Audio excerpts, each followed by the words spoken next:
Hello friends, welcome to channel bio basics.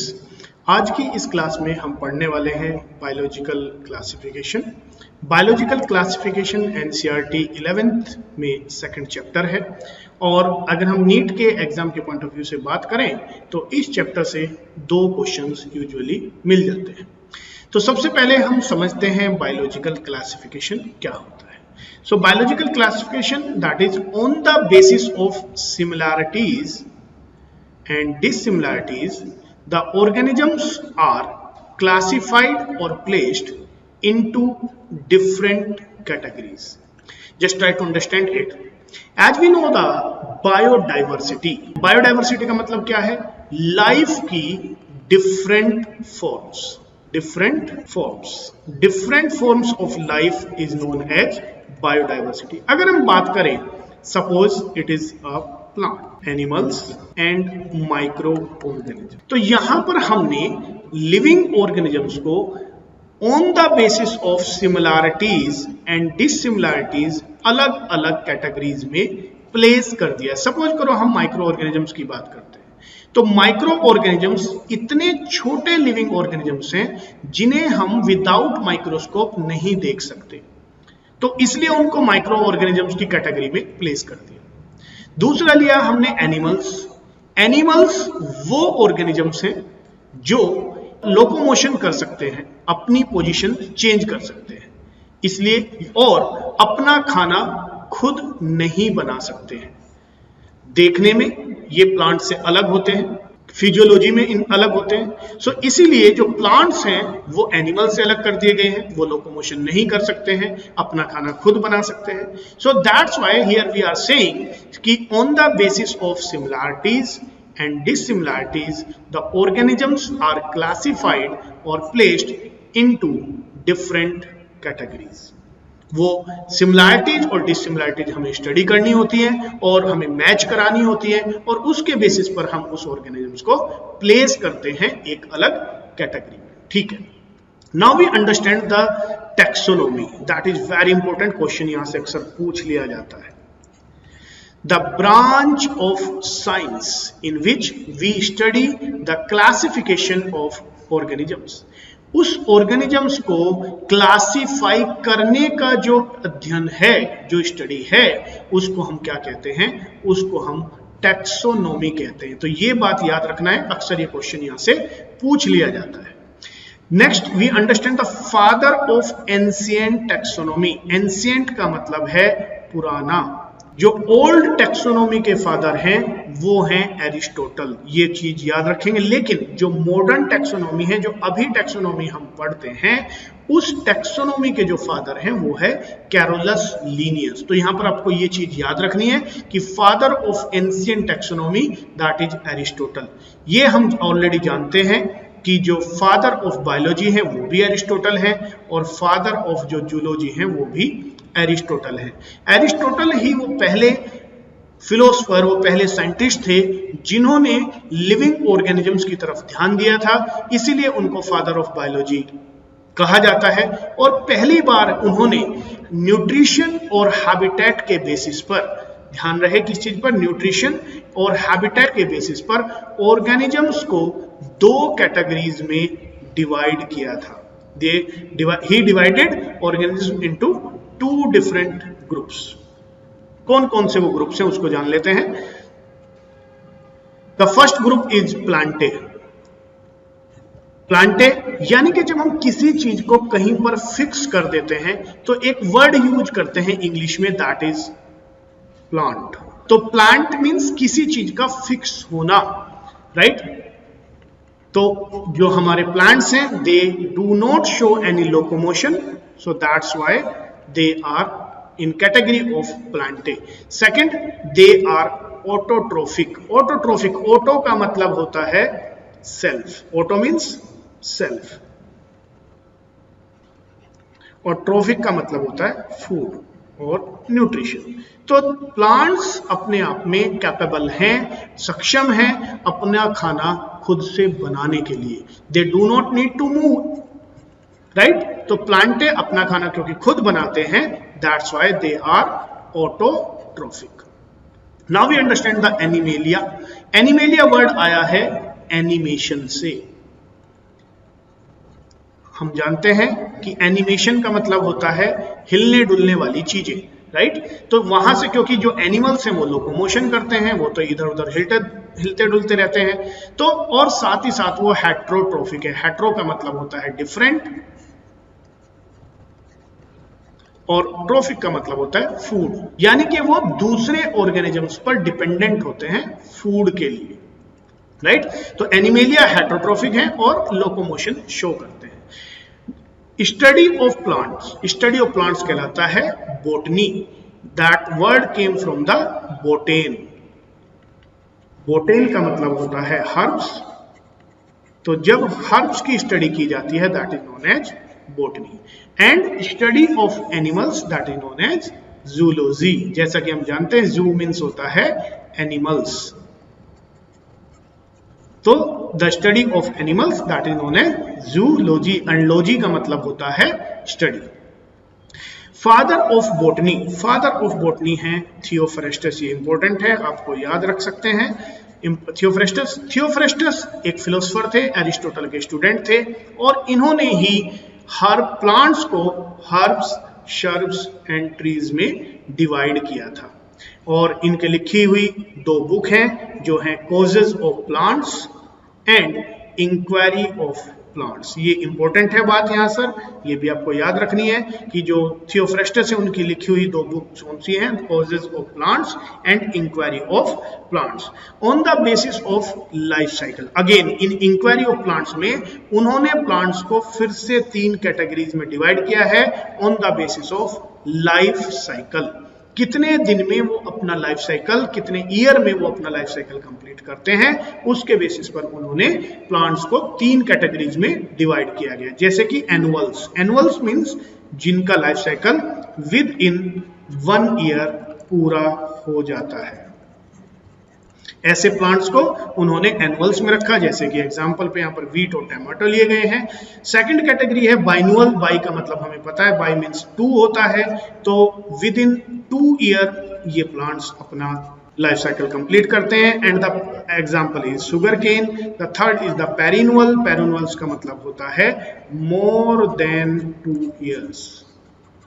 वो plants जो 2 से ज्यादा सालों में अपना लाइफ साइकिल कंप्लीट करते हैं वो कहलाते हैं पेरिनुअल्स प्लांट। एग्जांपल है बैम्बू, राइट। ये कैटेगरी किसने बनाया? ये कैटेगरी बनाया था थियोफ्रेस्टस ने, और थियोफ्रेस्टस को इसलिए क्या कहा गया? फादर ऑफ बोटनी कहा गया। फादर ऑफ, ये बोटनी वर्ड यहाँ पे गलत लिखा है, फादर ऑफ जूलॉजी, ये जूलॉजी यहां पर आ जाएगा word. Father of zoology is Aristotle, क्योंकि पहली बार इन्होंने एनिमल्स को 2 कैटेगरीज में डिवाइड किया on the basis of colour of blood. तो यहां पर जो रेड ब्लड एनिमल्स थे उनको उन्होंने इनेमिया कहा, और जो विदाउट रेड ब्लड थे वहां पर एनीमिया उसको कहा। ए से आप याद रख सकते हैं, ए फॉर एब्सेंट। तो इट मींस कि यहां पर जो एनिमल्स हैं उनमें रेड ब्लड जो है वो एब्सेंट होता है। तो यहां पर 2 कैटेगरीज में एरिस्टोटल्स ने एनिमल्स को डिवाइड किया। Now we understand the modern taxonomy. Modern taxonomy जो आजकल की जो रिसेंट टैक्सोनॉमी है, इसके फादर हैं, सबसे पहले जान लेते हैं, father of modern taxonomy that is Carolus Linnaeus. और ये इंपॉर्टेंट है, पूछा जाता है। और ये भी आप याद रखेंगे कि अगर वहां पर सिर्फ फादर ऑफ टैक्सोनॉमी पूछा जाता है तो भी आप आंसर टिक करेंगे कैरोलस लीनियस। लेकिन अगर वहां पर स्पेसिफिक वर्ड दिया जाता है the father of ancient taxonomy, then you will select the Aristotle. Okay, so modern taxonomy is divided into 3 categories. One is the artificial taxonomy, natural taxonomy and phylogenetic taxonomy. Artificial taxonomy में क्या किया गया? Artificial taxonomy में 1 और to morphological characters के basis पर, ध्यान रहिए बात, एक या दो मॉर्फोलॉजिकल कैरेक्टर्स को हम फिनेटिक्स भी कह देते हैं। ये जो स्टडी हम कर रहे हैं, यानी कि जो आर्टिफिशियल टैक्सोनॉमी यानी कि हम कर रहे हैं मॉर्फोलॉजिकल कैरेक्टर्स के बेसिस पर, इसको हम फिनेटिक्स भी कह देते हैं। तो ऑन द बेसिस ऑफ 1 और 2, ज्यादा नहीं लिए गए, एक या दो कैरेक्टर्स के आधार पर जो प्लांट्स थे उनको हमने अलग अलग कैटेगरीज में प्लेस किया था। लाइक फ्लोरल पार्ट्स की अगर हम बात करें, जो कि कैरोलस लीनियस ने किया था, दैट इज द स्टेमन और स्टाइल के बेसिस पर इन्होंने प्लांट्स को अलग अलग कैटेगरी में बांट दिया था। किसमें बांटा था? दैट इज द जेनेरा प्लैंटेरम में, राइट। ये बुक जो इन्होंने लिखी है, ध्यान रहे, इस आर्टिफिशियल टैक्सोनॉमी को जो फॉलो करने वाले थे, देने वाले थे, वो कैरोलस लीनियस थे।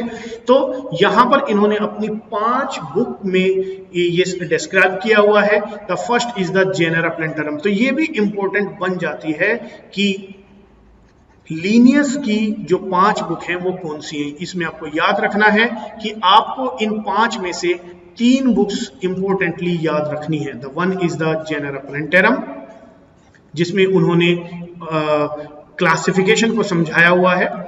स्पीसीज प्लैंटेरम, इसमें भी इन्होंने क्लासिफिकेशन स्पीसीज लेवल पर बताया हुआ है। तो first book, second book and third is the Systema Naturae. Systema Naturae जो कि उन्होंने 1758 में पब्लिश की थी, और इस सिस्टेमा नेचुरा में उन्होंने बाइनोमियल नोमेनक्लेचर को समझाया हुआ है। ये बहुत इंपॉर्टेंट है, अक्सर यहां से क्वेश्चन पूछा जाता है। तो ये 3 बुक आपको याद रखनी है। इसके अलावा जो इनकी 2 बुक हैं वो है Fundamental Botanica and the Philosophia Botanica, याद रखनी है। 3 बुक्स आपको बहुत इंपॉर्टेंटली याद रखनी है, अक्सर क्वेश्चन यहाँ से पूछ लिया जाता है। आर्टिफिशियल टैक्सोनॉमी में 1 या 2 कैरेक्टर्स को, मॉर्फोलॉजिकल कैरेक्टर्स को लेकर हमने स्टडी किया हुआ है। तो जैसे यहाँ पर हमने फिनेटिक्स, हमने एक वर्ड यूज किया, तो हमें पता है कि मॉर्फोलॉजिकल कैरेक्टर्स को हम क्या कहते हैं? हम कहते हैं फिनोटाइप। तो फिनोटाइप से ही एक टर्म ली गई है फिनेटिक्स, राइट। चलिए जी, और इसी चीज को जो 1 और 2 कैरेक्टर्स के बेसिस पर जब एनिमल्स को डिवाइड किया गया, तो उसको जो डिवाइड करने वाले थे वो थे पिनोय एंड एल्डर। तो एनिमल्स में पिनोय और एल्डर ने ये काम किया था, और प्लांट्स में ये कैरोलस लीनियस ने किया। Now we understand the natural taxonomy. What is the natural taxonomy? इस बार 1 या 2 कैरेक्टर्स को नहीं लिया गया, इस बार कंप्लीट प्लांट यानी कि whole plant was studied rather than 1 और 2 कैरेक्टर्स। जैसे कि पूरे प्लांट में उसमें रूट भी आ गया, शूट भी आ गया, as well as the anatomy, internal structures जो है उस प्लांट की, वो भी स्टडी की गई है। इट मींस कि प्लांट्स में वैस्कुलर बंडल्स हैं कि नहीं, प्लांट में वैस्कुलर सिस्टम है कि नहीं। जैसा कि हम जानते हैं कि जो थैलोफाइटाज होते हैं, जो ब्रायोफाइटाज होते हैं, उनमें वैस्कुलर सिस्टम नहीं होता है, राइट। तो वो भी यहां पर कंसीडर किया गया है कि भाई इंटरनल स्ट्रक्चर्स के बेसिस पर भी प्लांट्स को प्लेस किया गया है। इसको जो फॉलो करने वाले हैं, इसको जो इस क्लासिफिकेशन को जो देने वाले हैं वो शिम्फर एंड एक्लर हैं। इसके अलावा इसको बेंथम एंड हुकर ने जो क्लासिफिकेशन दिया है, that is best and most accepted natural classification. Important है ये बात, ध्यान रहे कि बेंथम एंड हुकर का दिया हुआ जो नेचुरल क्लासिफिकेशन है वही सबसे ज्यादा एक्सेप्ट किया जाता है। ये क्लासिफिकेशन इन्होंने कौन सी बुक में लिया? वो दिया इन्होंने जेनेरा प्लैंटेरम। अब आप यहाँ पर कंफ्यूज हो सकते हैं कि भाई एक बुक जेनेरा प्लैंटेरम की यहाँ पर कैरोलस लीनियस का नाम बता रहे हैं, यहाँ पर फिर हम बेंथम हुकर का बता रहे हैं। तो ये याद रहे कि जेनेरा प्लैंटेरम का जो वॉल्यूम 1 था वो पहली बार कैरोलस लीनियस ने लिखा था, और जो वॉल्यूम 10 है वो बेंथम एंड हुकर ने लिखा था। तो अगर वहां पर ऑप्शन में कैरोलस लीनियस आता है तो डेफिनेटली आप कैरोलस लीनियस को ही टिक करेंगे, लेकिन अगर वहां कैरोलस लीनियस ऑप्शन नहीं है और बेंथम हुकर वहां पर ऑप्शन है तो आप बेंथम हुकर को ही टिक करेंगे। इस बुक में इन्होंने क्लासिफाई किया था स्पर्मेटोफाइटा। स्पर्मेटोफाइटा हम जानते हैं वो प्लांट्स होते हैं जो सीड बियरिंग प्लांट्स होते हैं। तो सीड बियरिंग प्लांट्स को इन्होंने जिम्नोस्पर्म और एंजियोस्पर्म में डिवाइड किया था। चलिए आगे बढ़ते हैं और देखते हैं third categories of the modern taxonomy, and that is phylogenetic taxonomy. Phylogenetics को हम यानी कि जो हम स्टडी ऑफ इवोल्यूशंस है या जो जेनेटिक एफिनिटीज हैं उसको हम क्लैडिस्टिक्स भी कह देते हैं। तो कई बार ये टर्म लाइक क्लैडिस्टिक्स या फेनेटिक्स पूछ ली जाती है कि व्हाट डज इट मीन, तो आपको याद रखना है क्लैडिस्टिक्स का मतलब ही फाइलोजेनेटिक्स से है, right. So classification on the basis of sequence of evolution, याद रहे बात बहुत इंपॉर्टेंट है, अक्सर यहां से क्वेश्चन आ जाता है, so don't miss that, this is the important point. So on the basis of sequence of evolution that is also known as genealogy. ये जो सीक्वेंस ऑफ इवोल्यूशन है इसको क्या बोलते हैं, जीनियोलॉजी बोलते हैं। तो जीनियोलॉजी और जेनेटिक एफिनिटी जिसको हम क्लैडिस्टिक्स भी बोलते हैं, इसके बेसिस पर जो ऑर्गेनिजम्स को क्लासिफाई किया गया है that is known as phylogenetic taxonomy. Term phylogenetic देने वाले हैं वो है लेमार्क। लेमार्क ने एक इंपॉर्टेंट टर्म और भी दी थी जैसा कि हम जानते हैं, दैट इज बायोलॉजी। तो डोंट फॉरगेट, बायोलॉजी जो टर्म देखो देने वाले हैं वो लेमार्क है, और फाइलोजेनेटिक जो टर्म है वो भी किसने दी है, वो भी लेमार्क ने ही दी है। ये जो कॉन्सेप्ट है कि सीक्वेंस ऑफ इवोल्यूशन या जेनेटिक एफिनिटीज के बेसिस पर जो हम क्लासिफिकेशन करते हैं, ये कॉन्सेप्ट दिया है अर्नेस्ट हैकल ने। और यहाँ पर एक एग्जाम्पल दिया गया कि जिस तरह से हम जानते हैं कि सबसे पहले जो प्लांट्स हैं वो थैलोफाइटा है, उसके बाद ब्रायोफाइटा है, उसके बाद टेरिडोफाइटा, जिम्नोस्पर्म एंड एंजियोस्पर्म है। तो ये सीक्वेंस ऑफ इवोल्यूशन यहाँ पर रिप्रेजेंट किया गया। Now we understand the few terms which are related to the taxonomy, that is the alpha taxonomy और classical taxonomy। alpha taxonomy में क्या होता है, characterization and naming of new organism, किसी भी ऑर्गेनिजम्स को कैरेक्टराइज किया जाता है, पहचाना जाता है, और उसके बाद उसको नेमिंग की जाती है। जैसा कि हम जानते हैं नेमिंग जो होती है क्लासिफिकेशन में, that is binomial, it is binomial nomenclature, जिसको, और ये भी हम पढ़ के आ चुके हैं कि बाइनोमियल नोमेनक्लेचर को देने वाले हैं कैरोलस लीनियस। सो सबसे पहले हमने आइडेंटिफाई किया, कैरेक्टराइज किया और फाइनली नोमेनक्लेचर किया। नोमेनक्लेचर के बाद उसको हम क्या करते हैं, दैट इज क्लासिफिकेशन। चैप्टर 1 में ये बातें हम पढ़ चुके हैं, चैप्टर 1 की वीडियोस ऑलरेडी हमारे चैनल्स पर पड़ी हुई हैं, तो if you do not know that you may watch that. Okay, now we take the second type of the taxonomy. This is the beta taxonomy. Beta taxonomy में क्या करते हैं, there is a comparison of new organism with existed organism and classification।